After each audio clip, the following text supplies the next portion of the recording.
Hello guys and welcome back to my Fate Grand Order Lostbelt 7 gameplay.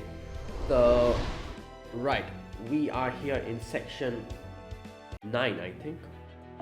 Yeah. Okay, let's do this. The Lost City of Water. Okay, the port servant, let's take Olga Mari. Right, and then there's Koyanskaya over there, so I should take a buster, which should be, where is she? There she is, Morgan. This one. Let me take another Koyanskaya with me, yeah. Right. Put this on. And I guess Castoria, I don't know. Whatever.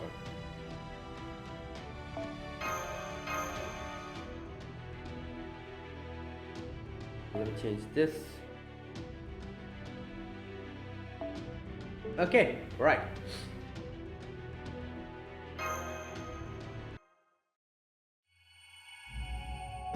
Lost City of Water. Alright, let's go. Oh, we're directly going into battle, okay.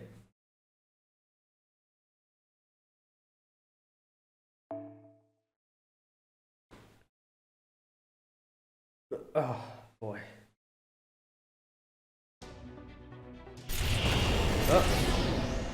More of these Ocelotl. Okay, so first and foremost, let's do this.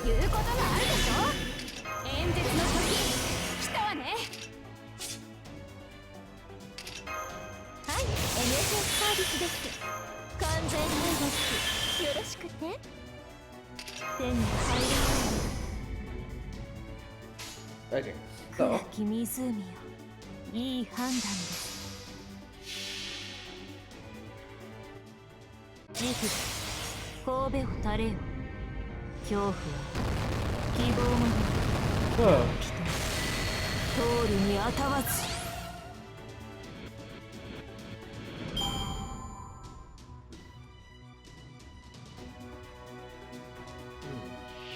oh, whoa, devilish totally. Wait, oh my god. Yep, they're using NFS like stuff.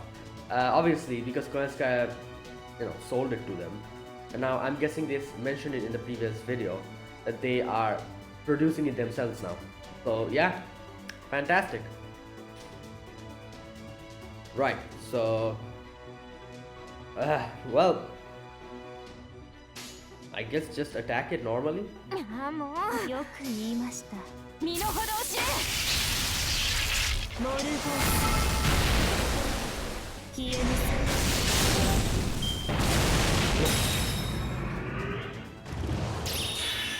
Reload.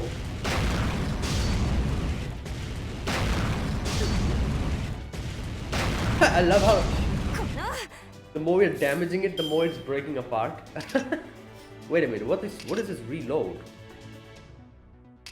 Oh my god, can I increase attack? Oh, after one turn, right.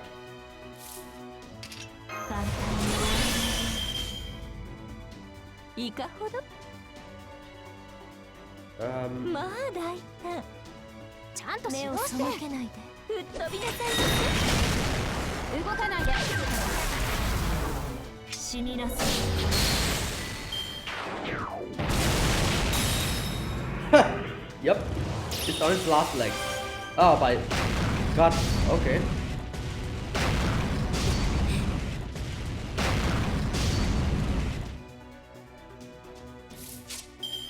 One only, okay. One is fine. Right, wait a minute, let me do something here.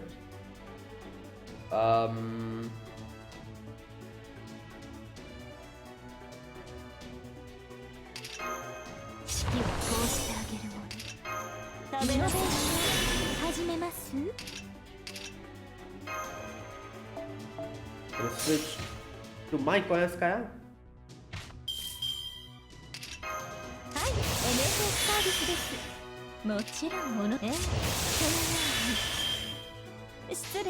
こちらの話です。 Oh boy, wait a minute. 完全配慮よろしくて。暗き湖よ。いい判断です。そう、いいでしょう。私の足元で許しを請いなさい。落ちよ、ロードレスキャメロット。モルゴー。 Oh no, it won't be enough. God damn it.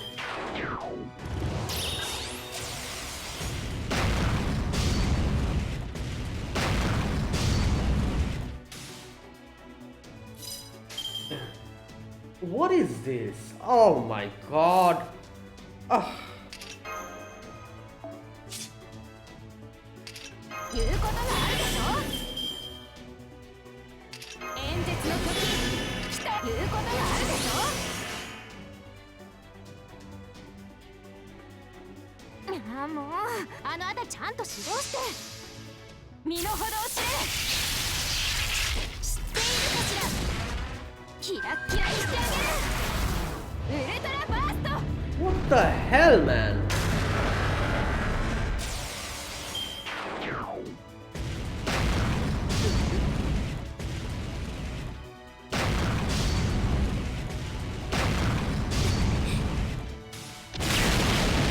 Oh wow, the bird just defeated it, I guess. Oh, I have PS Invincible, so you know. 手に入る式を通してあげるもの。食べなさい。 Okay, I think they're actually like pissing me off now. What the hell is this? Where the hell is Morgan's Buster card? I'm not.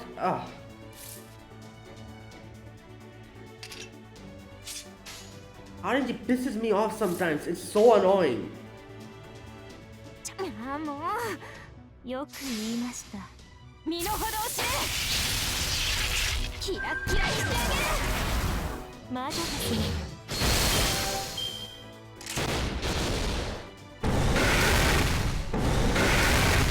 Good God.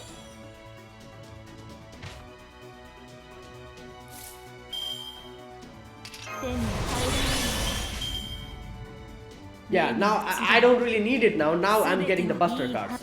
Fantastic. Oh.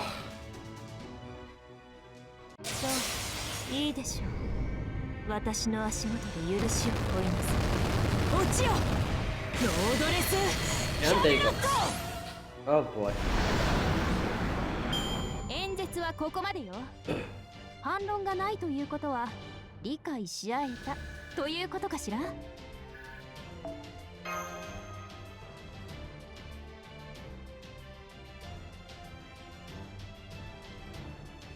Okay, so right, we're here.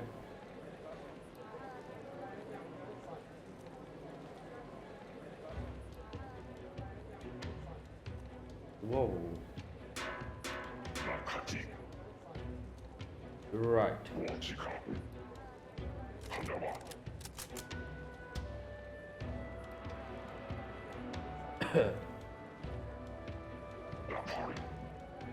Damn. Oh, they're all. What? They're all like selling stuff here? Oh my, this is not what I was expecting. Yeah. It's like big cities back home. It's true, there are so many people everywhere you look. There must be at least 30,000 coming and going in the main street alone. That is crazy. Oh yes, isn't it wonderful? Perfect for business. Mexico City is currently home to 100,000 all Ocelome warriors. Wow. The non-combatants, women and children have built villages in the neighboring jungles where they work to support Mexico City. So the city was built solely for commerce, or rather, ritual purposes then. And what's more, you're saying they didn't do so on top of the ruins of an existing city like with Chichen Itza? That they actually built the enormous metropolis from scratch? Yeah? Oh, not quite. I hate to admit it, But the actual city itself was provided by Tezcatlipoca. Oh, okay, alright. Tezcatlipoca, the divine spirit servant, Daybit of the crypt, summoned. He gave the Ocelome civilization in the form of this city and revived Aztec mythology here in Mictlan. So here they worship the black sun Tezcatlipoca, the smoking mirror, as opposed to Cuchulainn. As a species, Ocelome are far much weaker than Dinos, but thanks to their greater numbers, their adaptability, and most importantly, their aggressive nature, something the Dinos entirely lack, they've flourished, as you can see. Yeah, well, makes sense. I understand that this Tezcatlipoca guy and the Ocelome are Kaldia's enemies, but all that aside, I've got to say, this city doesn't suck. It's full to bursting with the energy of people determined to live and improve their lives. If anything, this city is closer to the colors Fujimaru and Marsh emit than anywhere else I've seen. Yeah, she never saw that within the Dinos. As they say, the Dinos are very, passive. Oh my god. They just, because of the huge lifespan and everything, they just let everything just, yeah. Young Miss, as an inspiring leader, I must advise against making statements which might hurt or offend your supporters, especially when they're standing right beside you. Tepe was just there. What are you talking about? I'm not saying the Ocelome are better than the Dinos or anything. Did you not hear all that aside part? Besides, if we're talking about who we like more, I like Tepe 100 times more. He's way smarter and nicer than any other Ocelome I've met. Anyway, I think you've got a sense for Mexico City now, right? Then let's get to the reason we came here. Kaldia's abducted stuff. Leonardo da Vinci, Sean Eltonum, Nemo, and Caro. I suggest our first order of business should be to find out where they're being held. Does that mean you think we should split up? I'm not sure that's a good idea. Yeah. We may look like Ocelome to people here thanks to my disguise spell, but we still can't understand them. I was wondering why is nobody reacting to them, but I guess it makes sense. He put a disguise spell on them. It's true, even the Ortinax's built-in translator doesn't seem to work with their language. Okay. That neatly rules out gathering information by conversing with the locals. So our only choice is to search for a likely holding area on foot. Somewhere heavily guarded perhaps, or where we can sense Nemo's presence. Of course, were I in Tezcatlipoca's position, I'd keep them somewhere which would block detection of such things. Okay. What about those two buildings in the center of the city? That building? Okay. I think those are twin temples. They're both about 60 meters tall. Each has a path leading up to its roof, and I can see what looks like the altars in the center between them. Oh yes, those are sacrificial altars where they pluck out the still beating hearts of the sacrifices. Ha! Wow! Fantastic! But that's not important right now, so we can save that topic for later. Those temples are dedicated to Talok and Huitzilopochtli. Okay. Alright, so Talok, and this is another god's name, I'm guessing, that I'm not familiar with. Huitzilopochtli's temple contains a divine space for Tezcatlipoca to rest. And Talok's temple contains the throne of Ocelome's king. Oh, who's gone now? That guy, what was his name? Iskali? Yeah. I'm afraid your disguise spell won't work on Tezcatlipoca, Father Kotomina. Yeah, makes sense. And since he'll most certainly kill us the moment he sees us, we should keep our distance from those temples. Huitzilopochtli is said to be the Aztec tribal god of the sun and war. Wait, wasn't Tezcatlipoca? No, oh wait. No, Tezcatlipoca is... Wait a minute. You know what? Let me double check.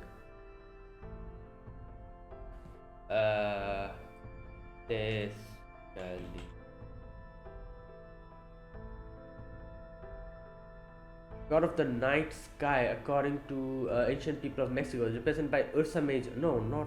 what the hell? Here we go. Central deity in Aztec religion. He's associated with a variety of concepts: night sky, hurricanes, obsidian, and conflict.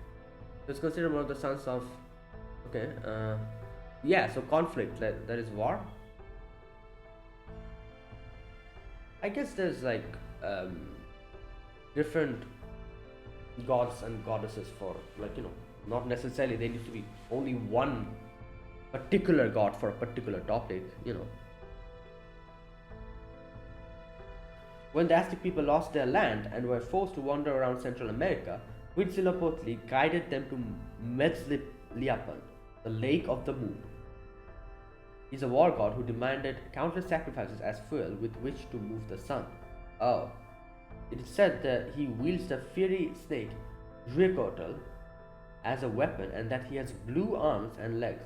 Okay. This has led to some people claiming he was actually the god Tezcatlipoca from Mayan mythology before the Aztec people adopted him. Oh, I see. So, okay, I see. So Tezcatlipoca is the war, obviously the god of war and, a few other stuff, as they mentioned, from Mayan mythology and Aztec. Okay. And this is the Aztec. Okay. I guess it's something like that.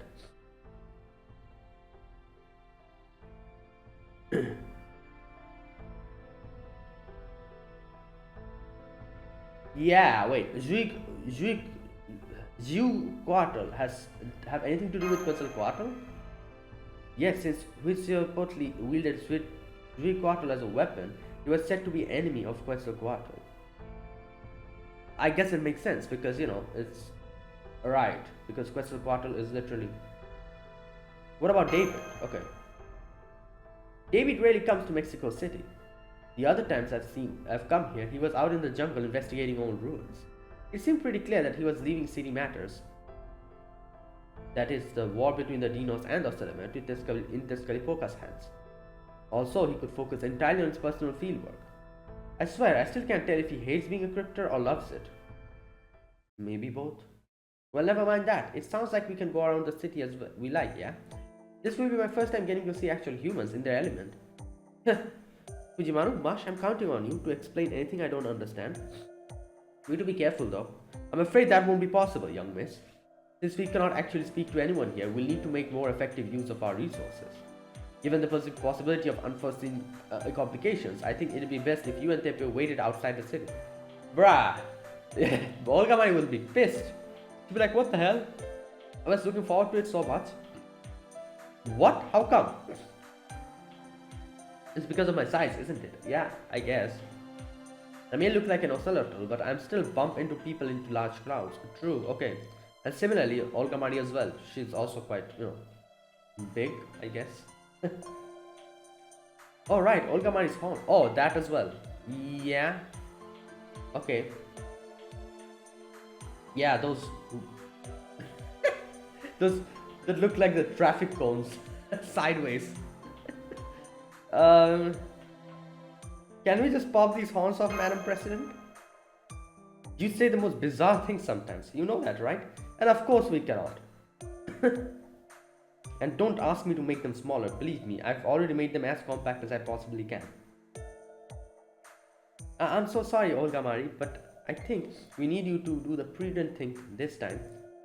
Yeah, okay, your companions' lives are hanging in the balance here. Fine, I'll save my colonial observations for another time. But in exchange, I want you and Fujimaru to get a good look at this city in my place. If you're going to fight the Oselame, learning about their culture, ideology, and way of life is the least we can do. I know we've had to fight them without knowing anything about them so far, but things are different now that we have a chance to learn. And since you'll be acting as my special secretaries, I don't want you to using ignorance as an excuse for brutality. Right. Okay.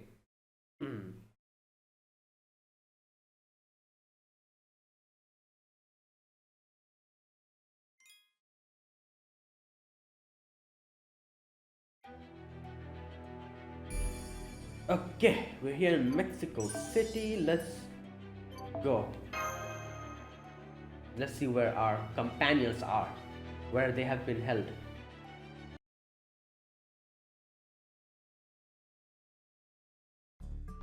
I'll start checking the alleys of the main road. If things take a turn for the worse, I'll come rescue you on my motorcycle. I'll take a look around the temples, don't worry. I'll keep my distance, I just want to get a handle on their structure. You two should take the main street. Don't forget to behave like a Salome. Yeah. And do not talk to anyone, I guess. Looks like we have a big street to cover. It's a shame that we won't be able to talk to any of those Selome since we don't understand their language. Avatar, make sure you stay on your standby in your spirit form. Yeah, I know, there are no child of Selome in this city, so it only draw more attention if I materialize and use the disguise. Besides, I can always pop out and help you fight in an emergency. Don't worry about me. You two take your time looking around.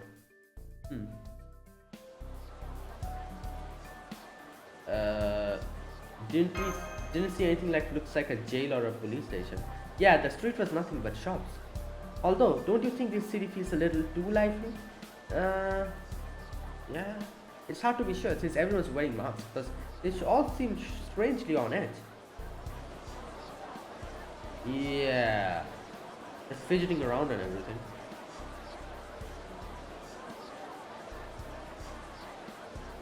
I don't know if I'd say lively so much as frantic, but yeah. I don't like this. I'm worried about those who were captured. I know it's dangerous, but I think we're going to have to talk to those Selome if we're going to get any information. How? I don't think talking to them is the problem here. The problem is we cannot understand them. How do we get information from someone we don't even understand? What do you mean you won't trade with me? Oh, there's someone speaking, our language, human language. Last time you said this was worth the same as 10 rattlesnakes, huh? You don't need any more because the ritual's tomorrow? Rattlesnakes? Oh, I see, so you already have enough blood. That makes sense. Oh man, and after all the work I put into catching these, you trade for the beautiful beret. Senpai, I think that sounded like... Yeah, there's definitely a language from proper human history we understand. Oh, Kukulan! Wait, I wasn't expecting to see her here. Didn't they mention how... Oh, but I guess... Okay, you know what, let's see. You mean me? Well, thank you for talking to... I was right, excuse me, about the language you're speaking, or rather we are speaking. Oh no. Oh, don't worry sir, they're not speaking Dinos language. This is the new language that Scalipoga's priest, Daybit, uses. Right. It's not easy to learn, but it makes for much more precise communication than occidental words and gestures, so it's very handy. Just be patient, it won't be long before you'll get to learn it in school too. Right. Now then, where were we? Nice to meet you, travelers. My name is Kuahtli. What's yours? Kuahtli. Okay. I see, you learned how to speak proper human history language too, just like King Iskali. Yeah, sure did. I guess you did too? Yep, it wasn't easy, but it was so cool and stylish that I picked it up in no time. Are you impressed? Are you going to compliment me? Never mind, such direct praise can be kind of embarrassing. So, how come you went out of your way to talk to me in a foreign language? That's actually a good question, because, like, we talk to her because this is the only language we speak. But we are kind of acting here as if, like, oh, we have learned proper human history language. But, that implicitly means we also know the Osolome's way of speaking. So, why would we suddenly talk to her? That's the question here. I guess we can say that, oh, like, since you're using a language that nobody really uses, that's why. Are you trying to beef up security ahead of tomorrow's ritual? I guess the rumors about Chaldean conquerors in the area must be true. Oh my god. But sorry, I'm not a soldier myself. I just came to Mexico City today to get this beautiful jade beret. So I'm afraid I can't take part in the sacrificial ritual. I'm a landscaper and a farmer, not a fighter. So all the female Selome do live outside the city, just like Konaska said. I'm not sure this lady knows too much about Mexico City, Master. What would you like to do? Maybe she can help translate? Oh no, but that'll give our, that'll give away our position, like that we cannot speak. Say, have we met from somewhere before? Maybe, the jungle is pretty thick, and it's easy to lose sight of things in there. So maybe we passed each other without realizing it. Or maybe you've traveled with someone who looks a lot like me. What a lovely coincidence that would be. Exactly. True. You smell honey from him, and you're willing to trade for that? Just out of curiosity, you wouldn't happen to have something sweet on you, would you? Honey? You mean like this? Wait. Oh, right. Damn, he's very... Oh wow, I don't need to understand what he's saying to know that this has him really excited. He seemed to ask me to trade for it. Can we really give it away just like that? Because I don't know. I feel like this is important. What? Yeah? Just like that? Okay, here you go then. What will we get in return? And here you go.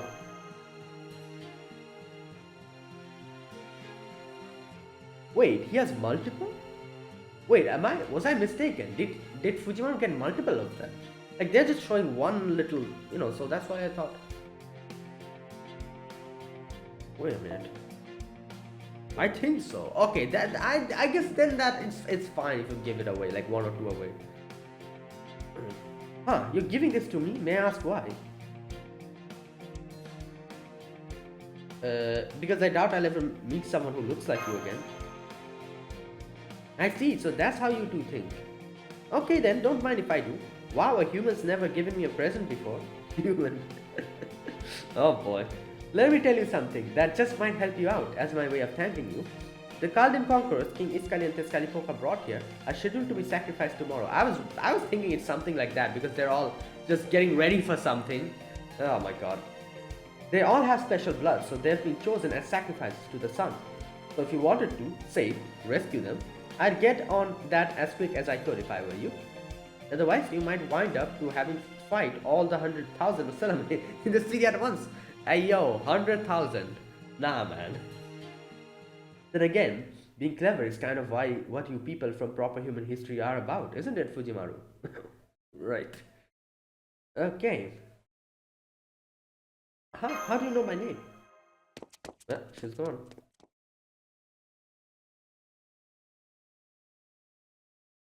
I'm sorry, Senpai, I just lost track of her. She wasn't especially fast, but she slipped through the crowd almost like the wind through tree leaves.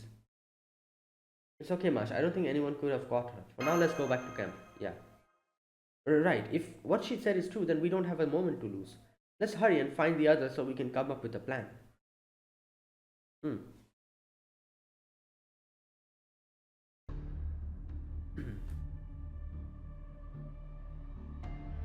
Montgomery's face.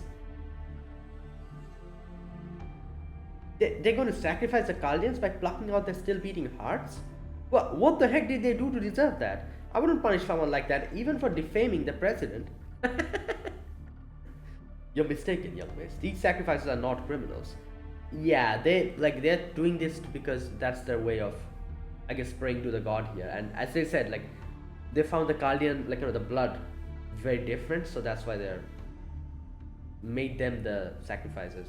The Aztecs offer up their hearts as a holy act. A sinner would not be given this privilege, even were they to ask for it. Those typically chosen as sacrifices are warriors from defeated enemy tribes or people raised specifically to be sacrificed. I know that, that's the whole human sacrifice thing, right? But that doesn't change the fact that they're killing prisoners. These rulers should be ashamed of themselves, killing outsiders and hoping it'll make things better for themselves. I appreciate you getting so upset on our friend's behalf.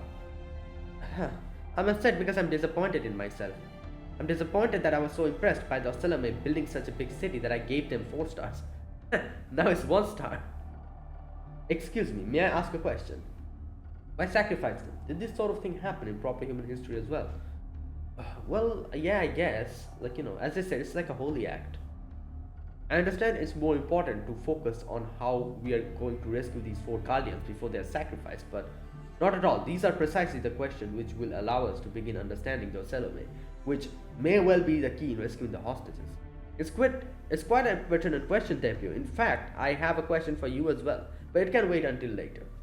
For the moment, this represents a good chance to explain the purpose human sacrifice played in Aztec civilization. Okay, I advise you to listen well too, Fujimaru. Understood. Alright then, I'll try to be as concise as I can.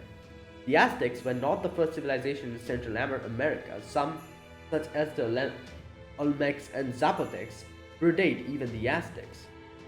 And as Aztec mythology was the last to originate in Mesoamerica, it was heavily influenced by Mayan mythology, which itself was influenced by Olmecs. Okay.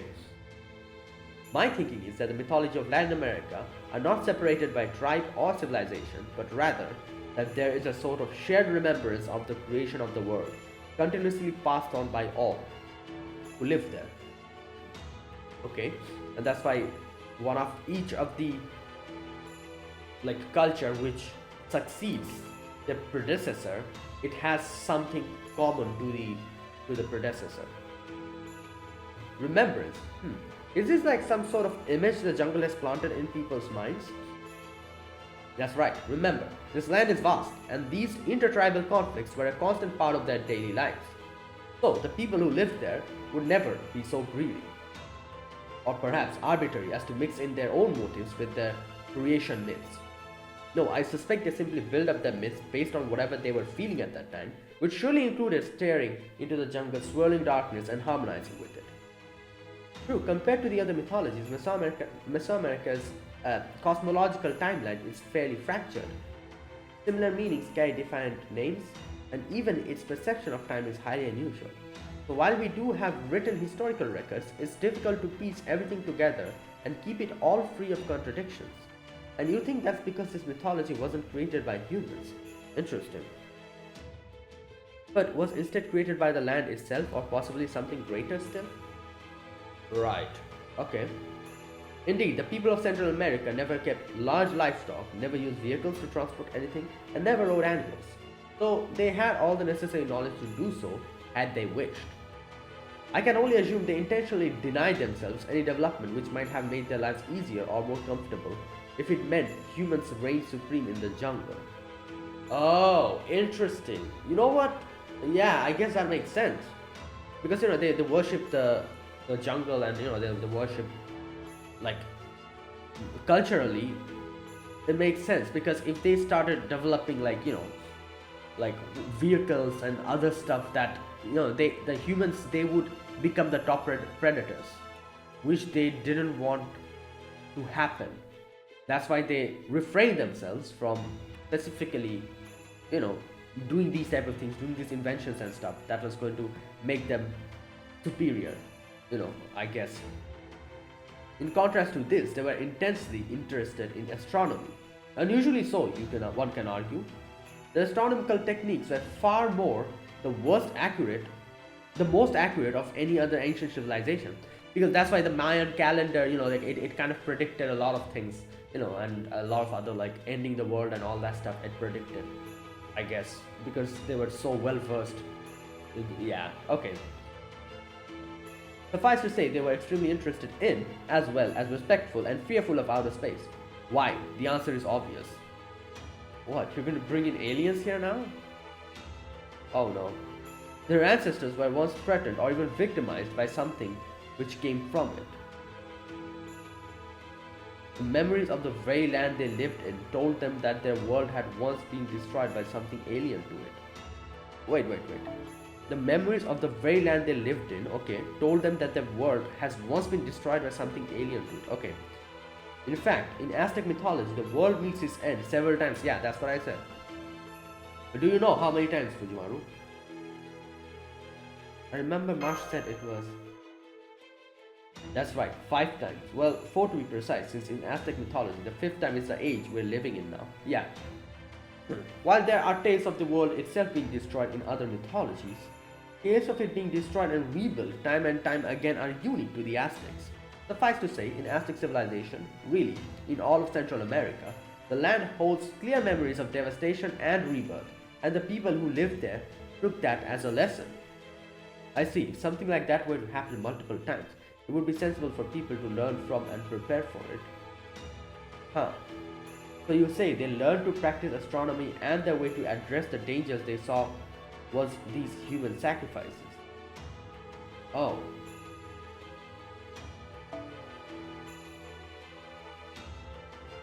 Okay. Indeed, the Aztecs believed that the world would end every 52 years. Okay. Years. Well, you guys don't have that concept, I guess. It would supposedly take place on the day their two calendars, Ju- wait. On the day their two calendars, Juipoali,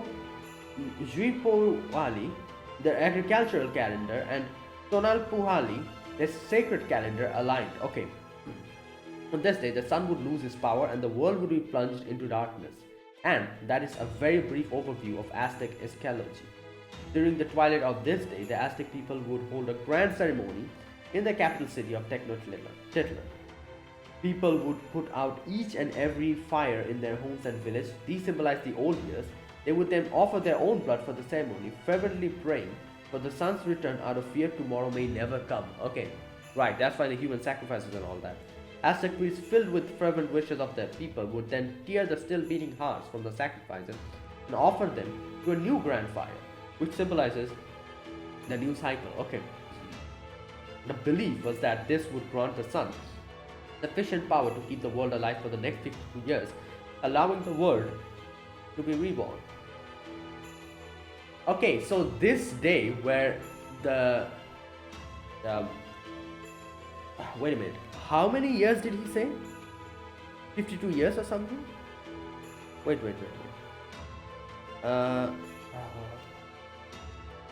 52 years.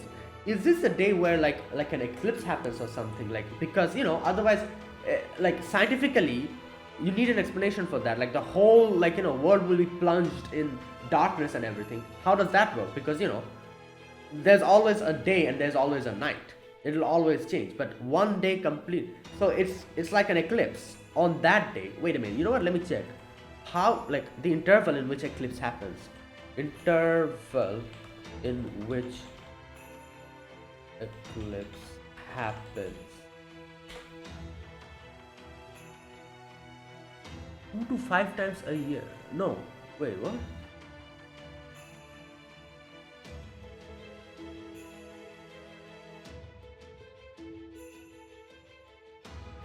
Wait a minute. 18 years.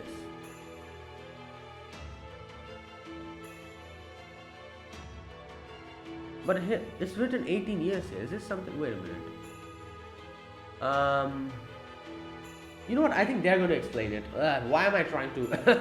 Right. Let's just read it. Right. Human sacrifices were neither an offering to the gods nor a means of controlling the populace. They were the embodiment of people's wish for the world to be born again. In Aztec mythology, there is no way to save the world from devastation. It is inevitable. That was the common understanding among all people of Central America. The fact that they simply accepted the sun's death and the world's end as facts of life goes on to show how harsh and unforgiving life must have been for them. I can't believe it. You're all from proper human history and you're also gentle and rational. To take such utter madness so seriously? Well, they didn't know anything better at that time, at least.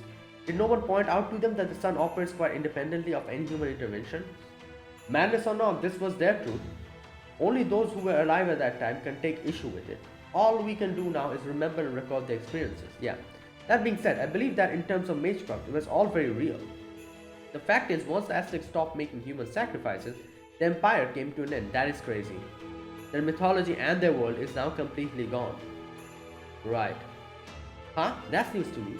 Is this just your own weird interpretation of things? I guess we can interpret it like that. Like, when they stopped it, like, it also ended, yeah. This interpretation is all in keeping with their mythology, Skaya. You may recall that earlier I said that Tezcatlipoca and Quetzalcoatl used to feud. But I never said what it was they were feuding over. True. After everything I've told you, perhaps now you can say what it is they disagreed on, Fujimaru? Pro wrestling and guns. Oh no, I want to pick this option. I know that the one in the end is the correct one. You know what? Let's go with the first one. Pro wrestling and guns. Exactly what is the Quetzalcoatl like? Some kind of meat-headed noblewoman?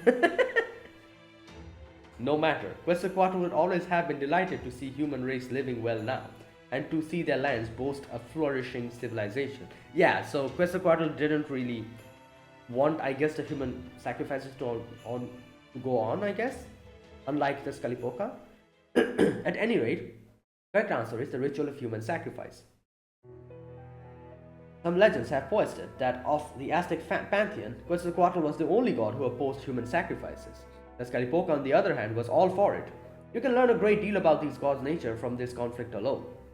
The Skalipoka believed strongly in upholding the land's teachings and protecting the Mesoamerican people. Meanwhile, Quetzalcoatl believed people's lives could and should be better and wanted to get rid of what he saw as old-fashioned, obsolete beliefs. When Spaniards first arrived in Central America in the 16th century, they were astonished at the Aztec Empire's prosperity and the glittering city of Tenochtitlan. One can imagine them saying something like, "This must be the greatest water-stopped city in the entire world." And yet, they not only continue the barbaric practice of human sacrifice, but it remains a core part of their religion. The Spaniards quickly found similarities between Quetzalcoatl and the Christian saints, so they decreed him the good god. And almost by default, Tezcatlipoca, his rival and opposite in many ways, was labeled evil. This is also the thing that they were talking about. I think Rasputin was talking about it a few videos ago, that Tezcatlipoca isn't really evil in that sense. It's just a label that we've put on him. It's just that his way of doing things were more, as he's saying now, it was more attuned to the land and the people. They kind of where's that part? He says it here. Here we go. He believes strongly in upholding the land's teaching and protecting the Mesoamerican people. So that is what it was, while Quetzalcoatl was more of let the people do their thing, let them live their own life, stuff like that. So they we labeled Tezcatlipoca in that sense as bad. So in its truest sense, he's not really bad or good. That's not really the point. So in spite of this, Moctezuma II, the king of Tenochtitlan at that time, not only let Hernan Cortes, leader of the Spaniards and eventual conqueror of the Aztecs, into the city. You may recall he all did so with open arms. So why did he invite Cortes into his city? Some say it's because he believed Cortes was Quetzalcoatl, whose second coming was prophesied after his banishing. But that doesn't quite make sense. Tenochtitlan worshipped the rain god Tlaloc and the tribal god Huitzilopochtli at that time. So why would the king be so willing to welcome Quetzalcoatl, whose legend stated he opposed the ritual sacrifices because his city's gods encouraged? True, yeah. Now that you mention it, it doesn't make sense. People say Cortes tricked Moctezuma II. Thinking about it though, it seems just as possible Moctezuma II was actually using Cortes himself. Exactly, the historical records tell us Moctezuma II was relatively weak compared to the other well-known rulers, but he was also wise and open-minded, and above all, had the vision to imagine a better future for the Aztec Empire, sharing similar values to Quetzalcoatl. It may be that he believed the Aztec Empire's neighboring tribes would eventually destroy them. Okay. And so brought in outside power in the form of Spaniards. For that to happen, he knew he would have to destroy the foundation of human sacrifice upon which the culture was built. When Cortes showed up and was said to be the second coming of Quetzalcoatl, Moctezuma II saw him as a tool to be used. So he invited the conquistador into his city, knowing he was poisonous, but then he found himself on the losing side of the game the two were playing. Yeah, so he brought him in to, try to use him, but then he just failed at that, and he himself was used. Cortes was a foreigner. He knew absolutely nothing of Mesoamerican cultures, so my guess is that Moctezuma II thought it would be easy to make use of him. But before he and Moctezuma II met, Cortes met a woman who would prove to be his own very good luck charm. Okay, a local woman called Malinche, nowadays nicknamed La Malinche. Wait, wait, where was I that I saw this name? The daughter of noblewoman La Malinche was an intelligent woman who had been sold to a rival tribe as a slave. Oh, I think I got this name when I was searching for some character in one of the previous videos, and I guess this name came up. La Malinche. Wait, so the daughter of a nobleman, La Malinche, was an intelligent woman who had been sold to a rival tribe as a slave. Okay. She was then taken by Spaniards as spoils of war after they defeated La Malinche's new tribe in battle. Her noble background and education meant she had no trouble learning their language. She taught Cortes about the Aztec Empire's language and culture and investigated its weakness from it. And that is why Moctezuma II, when he thought that he could use Cortes, it didn't work that way, because Cortes already had a lot of information about them. They understood them way better than I guess Moctezuma thought he would. And that's why he got the whole game turned against him. Consequently, it is believed Moctezuma II was the one who who wound up deceived.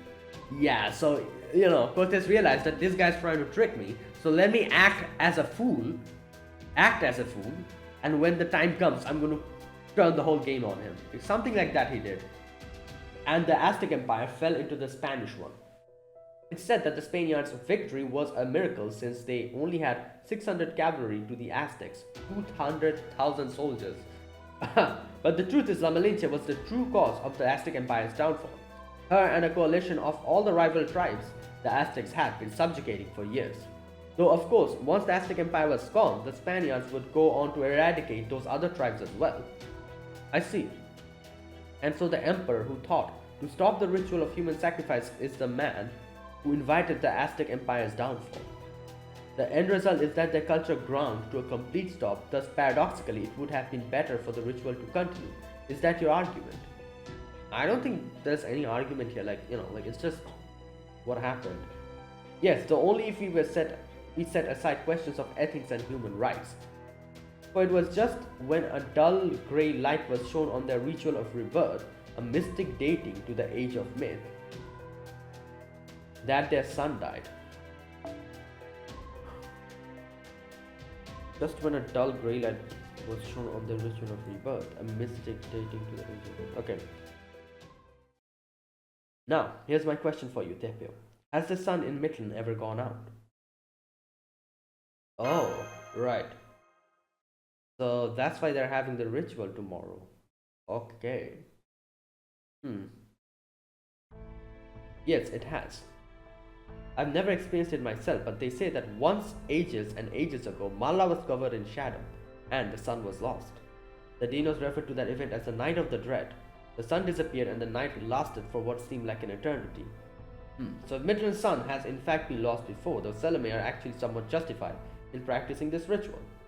They truly have brought proper human history's Aztec culture back to life. This means stopping the ritual of sacrifice itself would be tremendously difficult. One wrong move and we could be fighting a war against 100,000 of Seleme, and I doubt that's a war we supposed conquerors can win. It seems that the best course of action open to us is likely rescuing the hostage at an opportune moment in the ritual, then escaping as quickly as we can. Right. By the way, Tepio, do you know of anyone who could tell us more about the Night of Dread?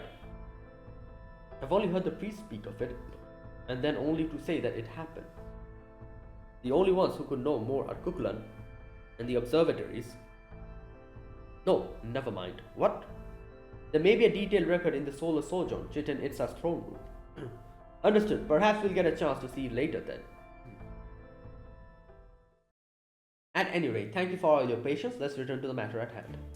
Tomorrow, the captured Chaldeans will be used as human sacrifices.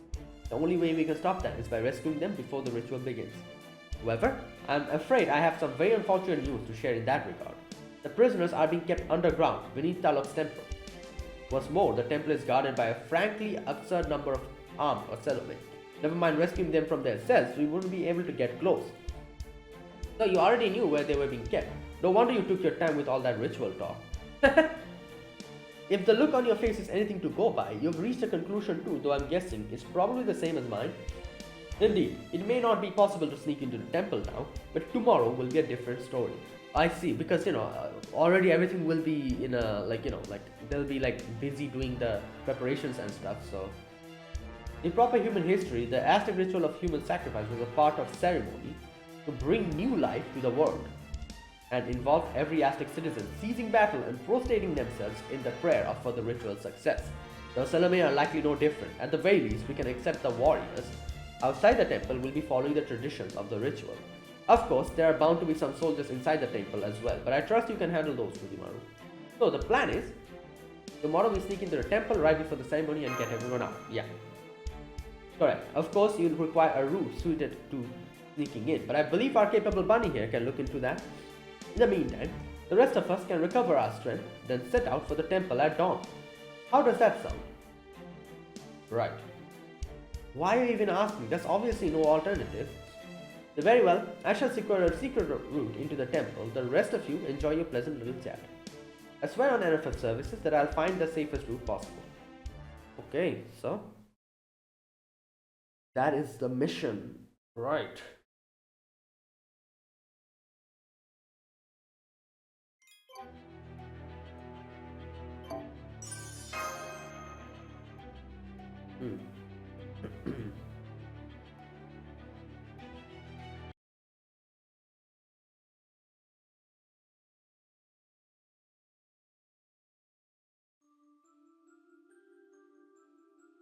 What the? Wait, what happened? How is he still alive? Didn't... Oh, I guess it makes sense. Like I myself said this. Like this is, life and death doesn't really matter here, in a way.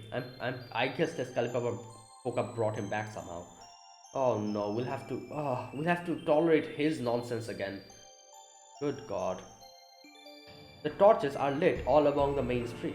It will soon be a year since the ritual began. I suppose this will be the last time I see the waterway that runs down the city center, or the moon's silvery blue path. Wait, is that Cuckoo? Sorry, not Cuckoo, sorry, Dala. She's wearing like sunglasses and I can't believe you're out on your own on a sunless night. You should know better than that, Iskali, or have you forgotten that you're king now? Dala.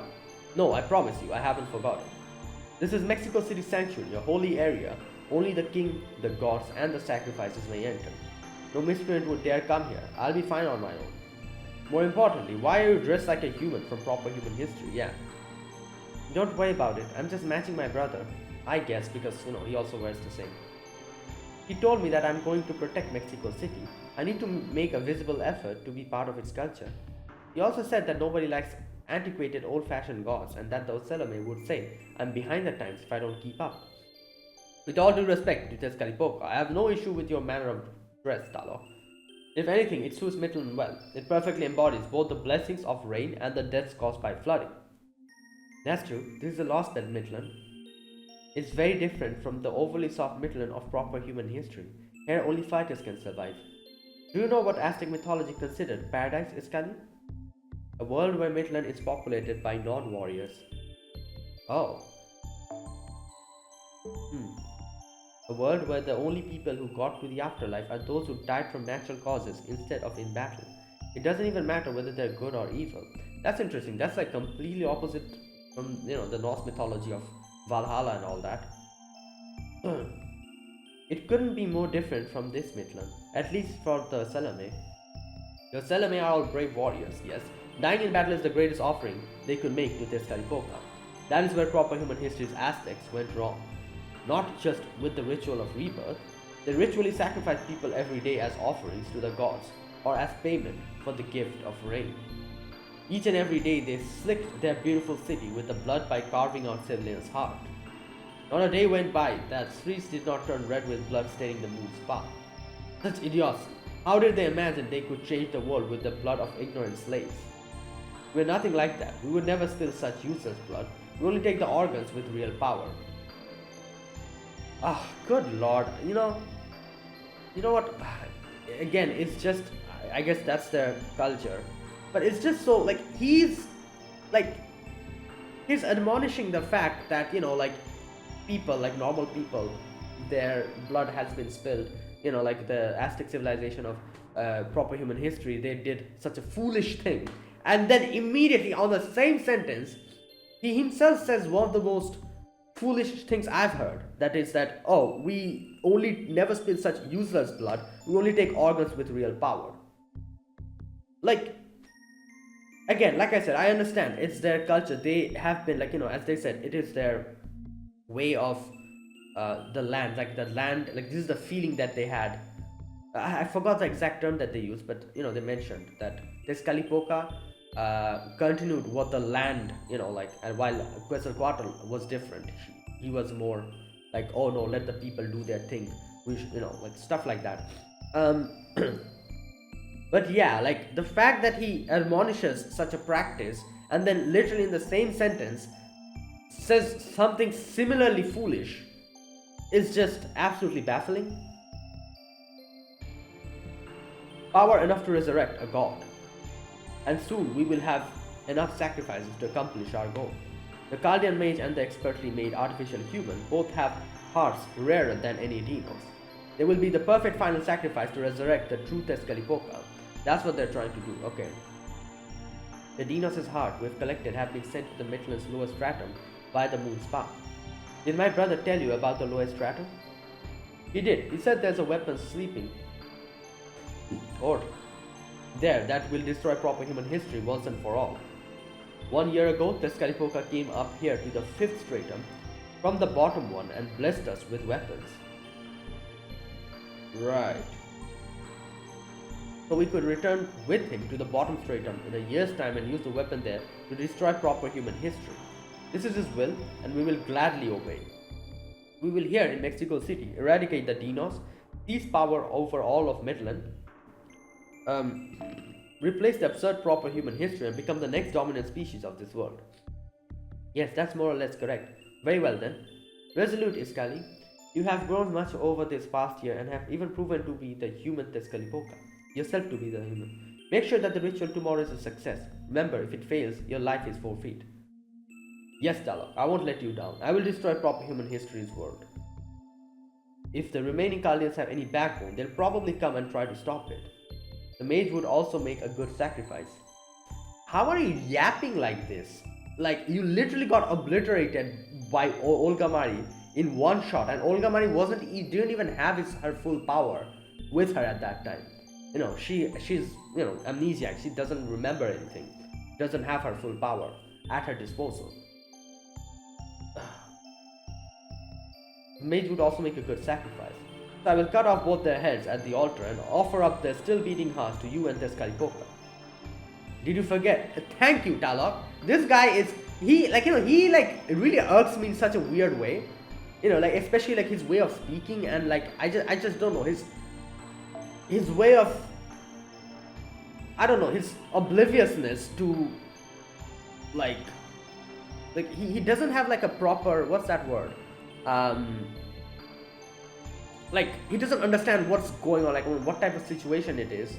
Like you literally got one-shotted, and I don't know how he came back. Like I said, I'm guessing it's something like this Tezcatlipoca did probably, or something like that. I'm not sure exactly how. But yeah. Oh god, sorry. Did you forget that they beat you once? Have you grown arrogant because death holds no sway over you? There you go. Thank you. That is what I was trying to say. Talok exactly said it the way I was trying to say it. Your body was chucked to a crisp at the storm border. I pulled you out from the river myself. So remember, you're dead to me, and be honest. Do you consider proper human history a worthy foe or not? I look down on them, but I do take the threat they pose seriously. I don't think you do. Like really. Otherwise you wouldn't be like just... They're immature fools who lose all sense when they see one of their compatriots die. As a warrior, I'm neither able to understand their feelings, nor do I wish to. Well, that's fantastic. Neither do we want to wish what your thought is on this. Even if they intend to kill us, they are woefully unprepared for the possibility of their allies dying. I've never hated anyone so much in all my life. These proper human history humans are absolutely revolting. This guy pisses me off really, like really. I was raised by Tezcatlipoca. I see the very foundations of their civilization repugnant to me. I see, so he refuses to understand them, yet he cannot let go of his hatred for them. Right. I don't know what to say here. Like, really. Dialogue? I was just thinking out loud, but if you heard me, then think carefully about what I meant. Yeah. Refuses to understand them, yet he cannot let go of his hatred for them. It's absolutely absurd. Like, you know, the way these guys are doing. They're like, oh, like, you know, that this like really pissed me off before as well. Like, he's acting as if like he's superior to us. Obviously, you can think of that. But you know, like as Talok says, he refuses to understand them, yet he cannot let go of his hatred for them. What does that mean? It's like you're trying to pick a fight with us. That's literally what's happening here. Like, you know, like we didn't really come and attack you guys or anything, like, you know, or anything like that. I guess, yes, if you think about in the grand scheme of things, you know, we are here at the Lostbelt to, you know, like, I guess, yeah. But I remember Gordolf said this at that time. He said this, like, you know, to them, that stop, we are not here to fight you guys or do anything that we've done to the other Lostbelts. We're just here for Ort. You know, that's what he said. I remember he said something like that, you know. But never listened. You know, he never listened. He did things on his own. Like, obviously Tezcatlipoca was there as well, but Tezcatlipoca left in the middle. He kept riling us up, and then he got one-shotted by Olga Mari, and now he's acting all high and mighty over here. And, you know, like, it's just... And as Talok says, you refuse to understand them, yet you cannot let go of your hatred for them. I'm guessing she's talking about more of Tezcatlipoca here, not really Iskali. But, you know, Iskali would be of the same, like, you know, like, thing, because Iskali, as he said, he's just grown up, like, seeing everything what Tezcatlipoca has done, and, you know, he has been, here we go, I've been raised by Tezcatlipoca, there you go, that's the word. So, he would obviously emulate, or try to emulate Tezcatlipoca. Right. Talok, please wait. What is it? Is your forehead okay? I mean, when Tezcatlipoca shot? Oh yeah. If it still hurts, I have some medicine brought to you right out. That will not be necessary. I told you, I'm tough. Such thoughtfulness is a mark against you as Tezcatlipoca. But don't worry, I won't tell my brother. Right.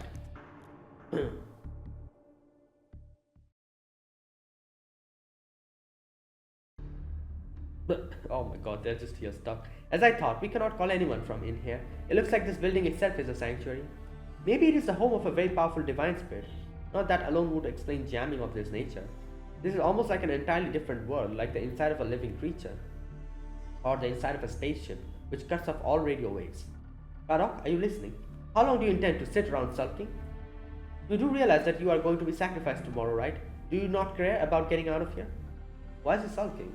Keep it down, will you? I'm just trying to save my strength. We've investigated this place as much as we can, and all we have learned is that we cannot escape it on our own. So our only choice is to wait for them to show up. There's a small chance that... no, not a small chance. They'll be here. And when they come, I don't want to be so exhausted that I cannot help. Sure, I'm worried about Da Vinci and Nemo, but there's nothing we can do with them, off in a different cell. Okay. So I'm going to get some sleep while we wait for a certain nut we all know we couldn't stay away from, even if he wanted to. You know, it's smart that they separated them because, you know, at the end of the day, Da Vinci and Nemo are servants. So they separated the masters from the servants. Yeah, you see? I knew he'd get in I don't think that's him. It's someone else. Daybit. Sorry, I doubt I'm the nut you hoped for. Daybit? No, I shouldn't be surprised. This is your Lostbelt. It even sounds like you were the one who sent El Salome after us right after the border crashed. Did he? I don't know about that. Because, you know, as I said, David is just doing his own thing. Just going into different, ruins and stuff, doing that. And he just left everything to Tezcatlipoca. Not to mention how in the last meeting, you and Beryl were both talking about how your Lostbelts gave you plenty of opportunities of methodical killing. I sure as hell didn't expect you had guns out to the locals and make them in an army, though. It was my servant's decision to go pay your ship a visit. I had nothing to do with it. There you go. I've been away attending to a different matter. I only just got back to Mexico City. Did he just open the gate? feels like a noise. Still, if I had been there, I'd have done the same thing. Oh wow, that's great. Except I'd have finished you all off on the spot. So, you're Daybit Void. Nice to meet you. I'm Sion Eltnam Sokadis, one of Kalia's allies. Sorry, should have introduced myself. Just call me David. You must be the intermediary between Kaldia and the Wandering Sea, and the engineer of the anti-foreign god weapon. I'll make a note of your name and face. You're probably one of the first we should kill, bruh. I'm not as talented as Woodine, but at least in terms of memory, I can hold my own against anyone else. If we were ever in the same room again, you'll be the first one I kill, promise. Okay. Kado, correct me if I'm wrong, but did he just announce his intent to kill me, did he not? What do you think he was doing? Proposing? More importantly, if you're talking about meeting again, I'm guessing you're not gonna kill us now? Why? You're the last Cryptor. And unlike Kristaria, you're not openly rebelling against the foreign god. There's no reason for you to keep Kaldia alive, or me, for that matter, now that I've sided with them. I didn't take you prisoner, that Skalipoka did. Oh, that's why he couldn't kill them, I guess. He has his own ideals and goals. Messing with them when I'm late to the party just feels wrong. I guess you could say that he beat me to the punch. He's not the type to announce when he's heading out, and when he does come back, he'll say things like, "Hey, I spent your life savings, hope you didn't mind," as if it was not a big deal. That sounds more like an abusive relationship than anything. Bruh. So you two don't get along for crap, huh? So you're not killing us cause you're afraid of your own servant? That about right? Not really, I guess. Yeah, he's one hell of a servant, truly. He pulled Mictlan out from under the thumb of the alien being that was ruling it and established proper human history rules here in only a year. In fact, Mexico City really belongs to him. He summoned temples, trained the Salome, had them build its city, and chose their king. I only summoned him, nothing more. If Kaldia means to go to war with this Lostbelt, he's the one you'll need to defeat, not me. Does that mean you have no interest in this Lostbelt then, David? That you do not mind if Kaldia or should succeed at exercising it? Today, it'll be a problem. 10 days from now, I'd be fine with it. Okay. Huh? Interesting. Then conversely, does that mean if Kaldia could cut down the Tree of Emptiness within 10 days, your plans would be ruined? I'm guessing. If you could. Yes, personally, I don't really care either way. But since Wuran saw his plans through all the way to the end, I mean to do the same with my order. What are you talking about, Kristaria? What are you talking about? Kristaria sure as hell didn't see his plans through. Did you forget about Beryl turning traitor and killing him right in the end there? I'm speaking of will, not results. Oh, okay. He didn't go about his plan because he was absolutely certain it would work. He managed so much, though he was at death's door the whole time because he was driven up his will. He had no choice. Even at the end, he never lost that will. He might have wished things ended up differently, but he had no regrets about his actions. That's what I mean when I say he saw his plans through to the end, even if he didn't succeed. Okay, so, the ending results he's not bringing up the ending results here, he's bringing up the intent. Well, I guess you've got a point there. But I digress. This isn't what I came to talk about, and I don't have much time to spare today. I have a question for you, Kado. Why don't you have your own servant with you? Oh, well, you're a master. If you used a servant, escaping this place would be easy. Why would I have one of my own? I'm a Krypton turned traitor. Kaldia never let me summon a servant of my own, and I wasn't planning to ask anyway. No, not that. I'm asking why don't you use what you already have? Is he talking about Anastasia or V or something like that? Huh? Ignorance really must be bliss. I see why Pepperoncino couldn't stop himself from looking after you. I'm talking about your Sirius Light. Oh! Okay, never mind. Sirius Light. The spell inside you that can generate dozens of times more magical energy than a command spell. The explosive device that instantaneously amplifies the user's magical circuits. Of course, using it kills you since it causes you to implode. The Sirius Light is a bomb, a kind of insurance Mansbury prepared to ensure a Cryptor would always complete their order at their rayship destination if they failed. Yeah. Even if it meant destroying the entire site to do so. It's a good thing Ophelia was already on the brink of death. She died before a Sirius Light could kill her. I see. Had she used it before she was injured so badly? Oh, I guess that's true because, she did use her Sirius Light, but I don't think it exploded. Yeah, it's been a while I've played. Lostbelt 2. 2 was it? Yeah. She would have died, taking Kaldia and the Shadow Border with her. I kind of figured, that's why Beryl was there, right? To make sure we use them. If a Cryptic ever got scared and tried to run from a singularity, he'd force them to activate their Sirius Light and complete the order by destroying the singularity's distortion. That's why there were 7 of us, because Mansbury never believed we'd actually be able to restore humanity. That was his intention from the start, yes? So what are you saying? You think I should use my Sirius Light and kill both of us here and now? You could, but Da Vinci and Nemo are both in the next cell. If you don't mind killing them too, I won't stop you, but I wouldn't recommend. So what was your point? He literally said that why not... What? The Sirius Light may be a bomb, but for a master, it's also a wild card. It lets you order your servant to do something far beyond the usual bounds. Remember what I said about Ophelia? You wouldn't implode if you kill yourself shortly after you... Oh, that's what he's trying to say. Come on, bro, just... Once you use it, your death may be inevitable, but it can at least give you the chance to accomplish something first. The choice is yours. So he's telling to use his Sirius Light, tell the servants to order, order them to, I guess, break them out of here, something like that, like break themselves out, and then kill himself. Is that what he's trying to tell? Order your servants to do something far beyond. You won't implode if you kill yourself shortly after using it. There you go. Right. That's what he's saying. That's it? Why do you even come here for? To see who I'm up against. Since I can't kill you, it was the least I could do. Well, now that was something. Nothing I heard about him could have prepared me for meeting him in person. Wow, fantastic. The two things that he said first is, number one, threaten Sion and threaten her to kill her. That's number one. And second, he tells Karok to kill himself as well. So basically he comes here and tells us to kill ourselves. Fantastic. And obviously for Karok to use the Sirius Lights before that, so that he can at least accomplish something at the expense of his own, life. Even though he was right there in front of me, I still did not feel real, nor did I have any idea what he was talking about.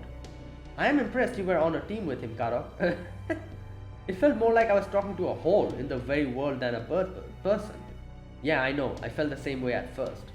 Believe it or not, he's actually pretty thoughtful and the guy can read a room. It's the kind of guy who only says what you need to hear, so there must be a reason why he brought up the Sirius Lights just now. He's telling me to think about where I want to use mine and what to use it for. Chion, I have a favor to ask you. Would you mind keeping the discussion to... yes, copy that. You want me to keep what he said about Sirius Lights intended use to myself, right? I would like to refuse, but I'm forced to admit that you still have yours, because I was unable to remove it from you. So I will follow your lead here. I too know how to read a room after all. Right. You know what? I'm going to end it here. Otherwise, I think the video will get a bit too long. Because there's still one arrow left for this. I'll keep it for tomorrow. This arrow. I think it will have a battle here. You know what? I'll do it tomorrow. So there you go, guys. That was it for today. So we met Kukulan. Obviously we don't know that it's Kukulan. We got to know a lot more about the Mayan, the Aztec civilization, their rituals, the sacrifice rituals that they do, why they do it. We got to know a little bit more about Hernan Cortes, the girl that they were talking about. I forgot her name. Something, I forgot. La Malin, something like that. I've forgotten her name. But we got to know more about them, how she was like the main, person who helped do the whole, the change. Because Montezuma thought that he was bringing in Cortes to use him, but he had no idea that Cortes has another ally who made him understand and taught him about their language and everything. And Cortes probably acted oblivious to it and acted as if he was falling into Montezuma's trap, but he didn't. He turned it all around against him. So that whole thing we got to know. We got to know about the whole Tezcatlipoca being branded as the evil god, while Kukulkan branded as the good god, because Tezcatlipoca was more of the god of the land. He kind of made what, like, the land taught them progress that. So this human sacrifice and everything was an integral part to it. While Kukulan was like, like, let them be free, stuff like that. That whole thing. So one thing I'm thinking, so are we the Hernan Cortes of this Lostbelt here? Because that's what it's implying, isn't it? Like, we are here, like, if I think about it, like, now, like, like Tezcatlipoca, they are here, as the Lostbelt and everyone, as the native people here, while we are the outsiders who come here, and who is trying to, I guess, like, like, turn the game against them. So we are the Hernan Cortes here, aren't we? And they, like, like, Tezcatlipoca, their group is the Montezuma, because they think that, they have brought us here, and they think that they can deal with us, while we here, as Hernan Cortes, we are going to turn things around and get them back, because eventually I'm sure we'll be able to do something about this Lostbelt. So we will be the winning party here, at least that's what I think. That's what it has happened up until now. So if it follows the same way, then we are the Hernan Cortes here, while they are the ones who kind of allowed us to be here, thinking that they can deal with us, but they cannot by the end of it. Yeah. So wait, so who would be that girl in this situation? What was her name? Let me check. La Malinche, yeah. If we are the Hernan Cortes and Tezcatlipoca is the Montezuma, who is La Malinche here? Someone who would help us turn the things around, because La Malinche was the person who was like the main person who did this. Like, Hernan Cortes did everything, but she was like the main one who helped Hernan Cortes accomplish it. So I guess we will have someone like La Malinche who would come here in the future, would probably help us turn things around, on our side. I don't know, that's just what I think, because I was getting this weird vibe of like the situation going on here currently and the past what's that word? What the hell? I just forgot that word. Intertwining and kind of like, like kind of overlapping. Yeah, that's the word. Overlapping with each other. It's the situation currently and the past that has already happened. So, let's see. So yeah, that is the situation here. And now we also have to meet Daybit here in the end. And Daybit kind of said something to Kadok, and Kadok thinks like he wants him to kind of focus more on his serious light, because there must be something that he's trying to imply by saying that. So yeah, let's see. What else did we have here today? Was there anything else we had that I have to discuss? No, I think that is it. Yep. And there you go. So there you go. That was today's video. Yeah, our friends are in danger. We'll have to help them. We'll do that next video, which will be tomorrow. So thanks for watching. If you guys enjoyed this video, be sure to press the like button, subscribe if you're new to the channel, or you haven't subscribed. Comment down below anything you want to say, anything you want to let me know. I'll check them out. And that is it, guys. Thank you for watching. I'll see you guys tomorrow with another video. Until then, goodbye and have a nice day.